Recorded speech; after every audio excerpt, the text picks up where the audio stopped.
Olá pessoal, eu sou o professor Marcelo Lasno. Hoje vamos falar de um assunto muito interessante, são fenômenos elétricos nas células, particularmente do impulso nervoso. Bom, detectar atividade elétrica no corpo humano hoje é corriqueiro, né? Vocês estão vendo aí um exame de eletroencefalograma que faz exatamente isso, né? De fazer essa detecção elétrica em um equipamento, particularmente da atividade cerebral. O sistema nervoso ele é um sistema complexo, talvez o mais complexo em termos de funcionamento do corpo. E a base, no entanto, para toda essa fisiologia é uma célula, que é o neurônio. Então, temos aqui um grupo de neurônios, mas particularmente a gente vai trabalhar esse tipo de neurônio aqui, né, mais à esquerda, que é um neurônio que a gente chama motor. A gente vai usar ele como referência. É um neurônio de dendritos curtos, corpo celular em um axônio único e longo, podendo ou não ter a bainha de mielina. Aqui a gente está vendo esse neurônio tem a bainha de mielina, ou seja, ele é um neurônio mielinizado. Gente, os neurônios eles têm duas propriedades que fazem do neurônio uma célula muito especial, que são a da excitabilidade e a da condutibilidade. O que significam essas propriedades? A da excitabilidade significa o seguinte: o neurônio, uma vez estimulado, ele promove alguma alteração. Ele se altera de alguma maneira. E a gente vai ver que essa alteração é elétrica, né, com os slides e a minha fala posteriores. Ah, e a condutibilidade é que essa alteração ela vai ser propagada ao longo da célula. É isso que a gente chama de condutibilidade. Então, essa combinação é uma combinação praticamente única no corpo humano. Tá? Fora os neurônios, apenas algumas células do nódulo sinatrial e as suas subsequentes no músculo estriado cardíaco, é que essas células musculares têm essa alma de célula nervosa e também acumulam essas duas propriedades simultaneamente na mesma célula. Né? Bom, o resultado em relação ao estímulo vai ser o surgimento de um potencial de ação. Esse potencial de ação é uma mudança breve que vai haver em relação ao potencial elétrico em nível de membrana no neurônio, desde que o estímulo que o promova, né, seja o suficiente para que essa promoção se dê. É o que a gente chama de lei do tudo ou nada. Ou um estímulo é capaz de promover o potencial de ação ou não. Não há nada intermediário entre essas duas situações, ou seja, é uma condição muito binária de reação do sistema. E eu vou mostrar no final da aula que, uma vez estabelecido esse potencial de ação, é a propagação dele que vai consistir num conceito poderoso que é o conceito de impulso nervoso. Bom, aqui um pouco da instrumentação para que essa percepção seja possível. Então, são microeletrodos associados a um voltímetro e a revelação da imagem para que a gente possa acompanhar efetivamente o que tá se dando em nível celular. Aqui um pouco melhor, né, do que a gente está falando. Então você veja que está aqui um neurônio onde recebeu um estímulo elétrico e aqui dois pontos no axônio. Você vê que aqui já é um neurônio amielinizado, né? A bainha de mielina não está representada.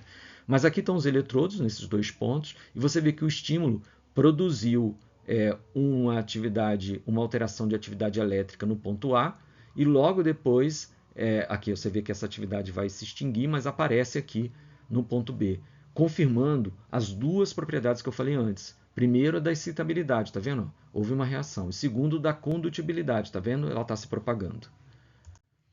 Bom, aqui mais um refinamento disso. Então está aqui o detalhe do microeletrodo, um deles fica dentro da célula e outro fora, e é exatamente essa diferença aqui que é detectada pelo aparelho devidamente amplificado. Né?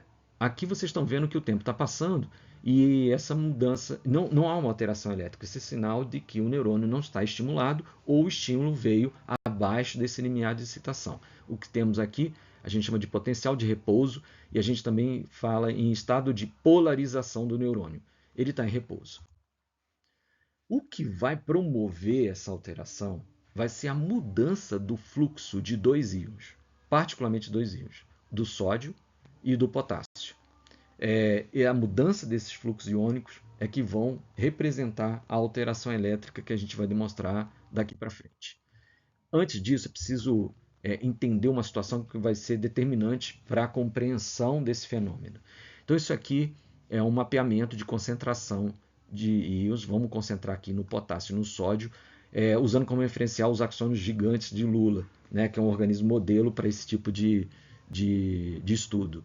Percebam aqui, gente, olha só, o potássio está muito mais concentrado dentro da célula da lula, do que fora.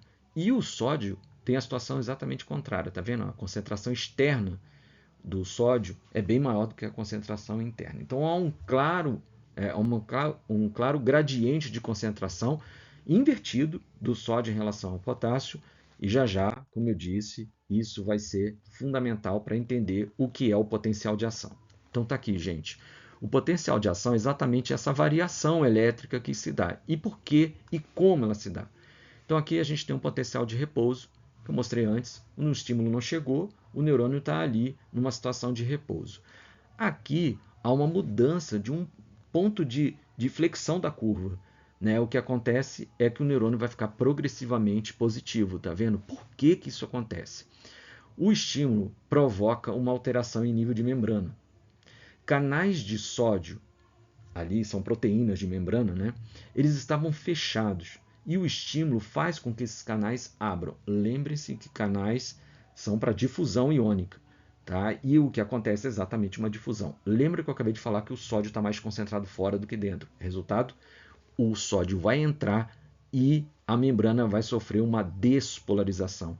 A entrada de íons positivos vai fazer com que ela fique com uma voltagem positiva. Tudo isso na ordem de milivolts, mas sensível e fundamental para todo comportamento humano e de outros animais. Essa despolarização, portanto, se dá pela entrada de sódio. Esse processo é um processo rápido, muito breve, logo ele para e há um segundo momento onde um outro grupo de canais, demorou um pouquinho, mas eles vão abrir, que são os canais de potássio.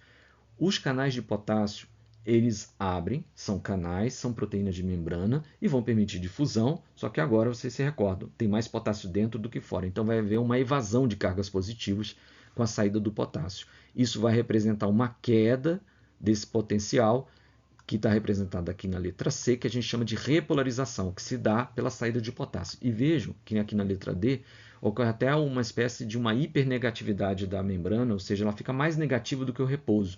Esse processo é chamado de hiperpolarização.